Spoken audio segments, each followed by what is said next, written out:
Best way to describe planting season, I guess, for me is new.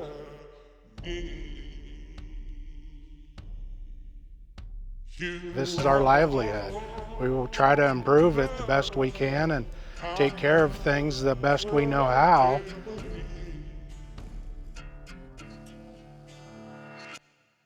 Welcome to Planting Pit Stops. In this episode, we're going to meet with a grower in Iowa, and then we'll also discuss why planting maintenance is so important and a few areas to watch out for. Name is Paul Gehrmann, Carson, Iowa, southwest Iowa. Mainly the traditional corn, soybeans, some alfalfa, grass hay, cow calf, and then feed the calves. I'm fifth generation. We're just short of 4 years short of 150 on this location here. This is a place my grandfather grew up on. Like a lot of Midwestern farmers, I guess you grow up with it in your blood. My son is sixth generation involved, and my daughter's son is seventh generation, and he's always here playing around. I guess it's just kind of neat to watch it continue, maybe. Main farming practices would be, for the most part, no-till. Do use some vertical till with sunflower vertical tillage tool on corn. Fertilizer, most of the corn side of it gets put on dual placement with fertilizer recommendations from soil samples. And then still some soybean phosphate and potash does still get put over the top, but not a lot anymore. Most of it's incorporated in the ground. Main things, I guess, about farming that I like is more or less somewhat the feeling of independence. Every day is usually a different adventure, good or bad. Being outside most of the time, of course, that's always changing all the time with modern technology. A lot of it gets done from inside and modern cabs, but the freedom, I guess, more or less to do what you want to do. I guess some of the main things you try to achieve, I guess, is continuation. And we all know what that involves, I guess, somewhat growing, but learning and doing a better job with how you're doing it. Finding the best way to continue, I guess, and profit.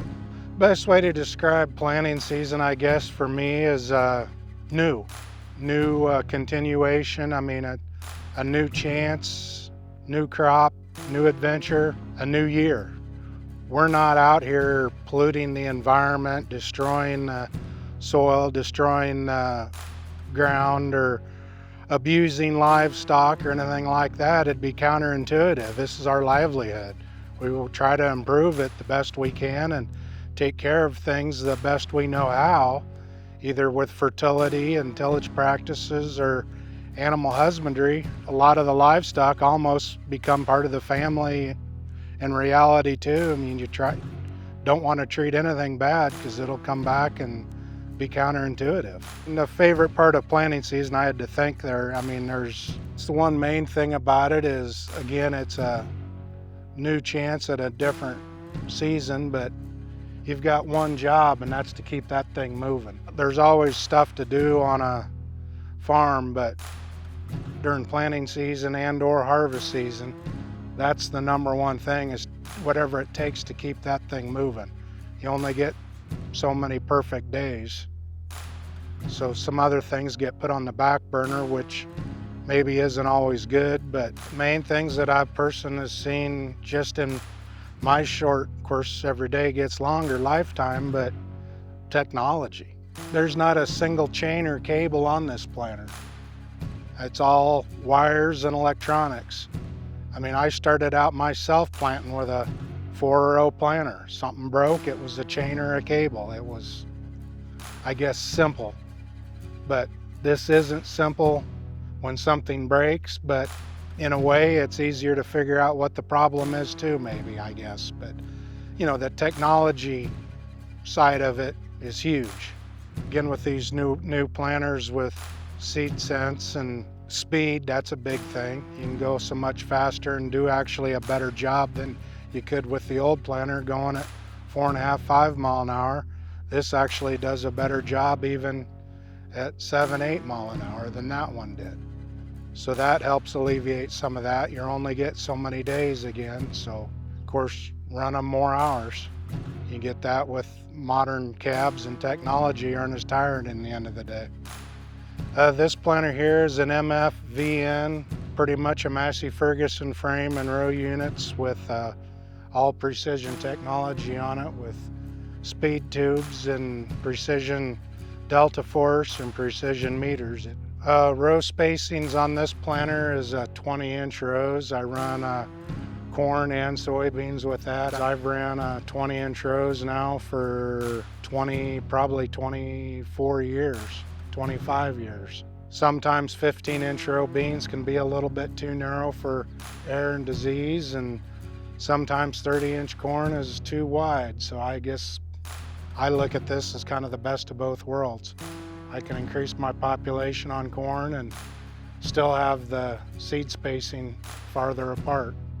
One of the main reasons, or some of the main reasons I went with the Massey Ferguson planter is I've had that the last, I guess the last 3 planters have either been the grandparents of this planter, the white planters, and then they grew up with a particular color, I guess, that their parents and grandparents used. I grew up on orange Allis-Chalmers tractors, and it kind of evolved into, of course, AGCO and then Massey Ferguson, and got to using Robinson Implement and Irwin but I use the AGCO or the Massey Ferguson tractors, and I Gleaner combine.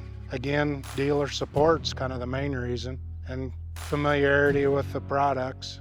A couple of the main things that I chose about, I guess, this planter and really like is I looked at possibility of different options, but the precision with the precision metering and delta force and the speed tubes, that actually on a handful of independent charts showed that it did a better job even at slower speeds than some of the competition. We're all trying to achieve that perfect picket fence stand, and you can't get that if you don't put the seed down to begin with in a perfect picket fence placement. And that's the reason I went with this route, and I'm very pleased with it to this point. One of the things with fertility that I do with this planter is it does have the capability of putting liquid starter on. I've done that for quite a few years. As far as liquid starter and test whether it pays or doesn't pay, I guess I kind of look of it like car insurance. You don't know you needed it until you had a wreck, and you find out that fall that was the year for starter. It doesn't work every year, but it pays for itself, makes a little bit most of the time. Some of the good things about like the Massey tractor that come from its father and grandfather on the AGCO side was the cab suspension. I mean, there's still very few of the competition even have a cab suspension. The CVT transmission, that's always been a joy to run. Set it and go.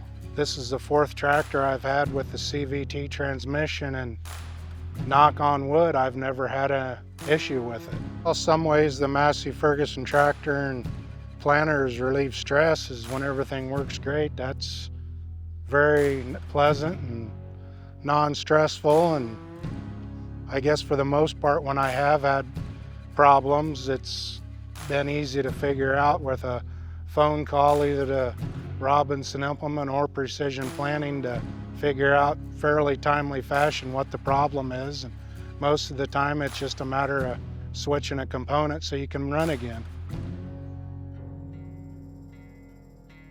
We had a great time with the grower in Iowa. Now we're going to talk about some general maintenance tips and areas to check on your planter. Even with all the technology on planters today, we still need to make sure that we are maintaining them every year. In this planter technology segment, we're going to be talking about planter maintenance and some key things to watch out for, so ultimately you can achieve a more dependable planter performance. With planter maintenance, it's really important to first start with your operator's manual. That's going to have the correct intervals, the procedures, and everything you need to check on your planter. But we'll highlight a few of the key things that we need to cover. So first and foremost, grease your planter per the intervals and the locations that specified.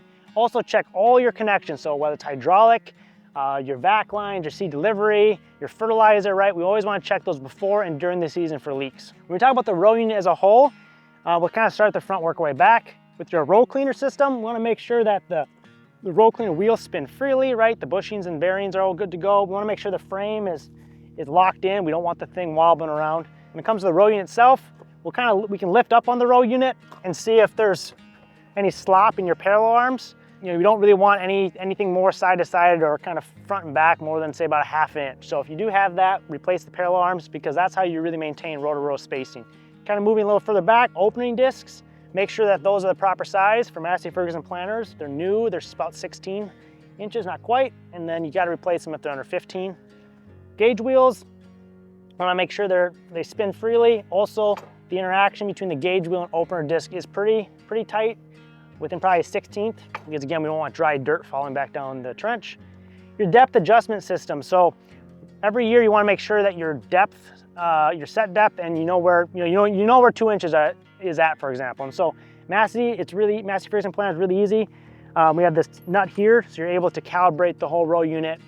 So 2 inches is 2 inches, and so that's really straightforward there.